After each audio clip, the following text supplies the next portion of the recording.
1930 में अमेरिकी खगोलशास्त्री Clyde Tombow ने प्लूटो को खोज निकाला और इसे सौर मंडल का 9वां ग्रह मान लिया गया।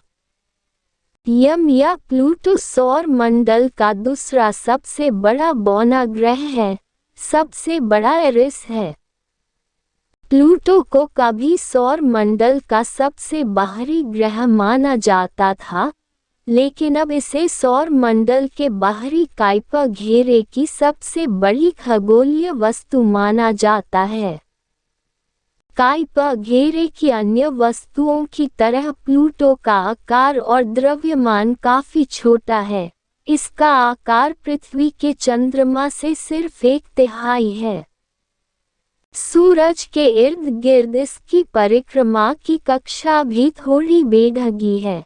यह कभी तो वरुण नेपट्यून की कक्षा के अंदर जाकर सूरज से 30 खगोलीय इकाई यानी 4.4 अरब किलोमीटर दूर होता है, और कभी दूर जाकर सूर्य से 45 खगोलीय इकाई यानी 7.4 अरब किलोमीटर पर पहुंच जाता है।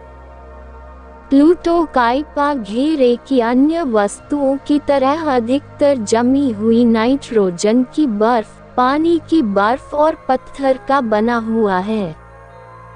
प्लूटो को सूरज की एक पूरी परिक्रमा करते हुए 248.01 वर्ष लग जाते हैं। प्लूटो का व्यास लगभग 2300 किलोमीटर है, यानी पृथ्वी का 18%। उसका रंग काला, नारंगी और सफेद का मिश्रण है। कहा जाता है कि जितना अंतर प्लूटो के रंगों के बीच में है, इतना सौर मंडल की बहुत कम वस्तुओं में देखा जाता है, यानी उन पर रंग अधिकतर एक जैसे ही होते हैं। प्लूटो का बहुत पतला वायुमंडल है, जिसमें नाइट्रोजन, मीथेन और कार्बन मोनोऑक्साइड है। जब प्लूटो परिक्रमा करते हुए सूरज से दूर हो जाता है, तो उस पर ठंड बढ़ जाती है और इन्हीं गैसों का कुछ भाग जमकर बर्फ की तरह उसकी सतह पर गिर जाता है। प्लूटो के 5 ज्ञात उपग्रह हैं। शैरन, जो कि सबसे बड़ा है और जिसका व्यास यम का आधा है, निक्स, हाइड्रा, स्टिक्स और करबरोस, जो कि आकार में 30 किलोमीटर चौड़ा है।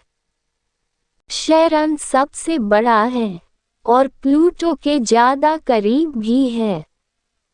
इनकी कक्षाओं का केंद्र बैरी सेंटर इनके अंदर ना होकर कहीं बीच में है, इसलिए कभी कभी इन्हें युग्मक जोड़ा वाले ग्रह भी कहा जाता है, जो एक दूसरे के साथ साथ चलते हैं।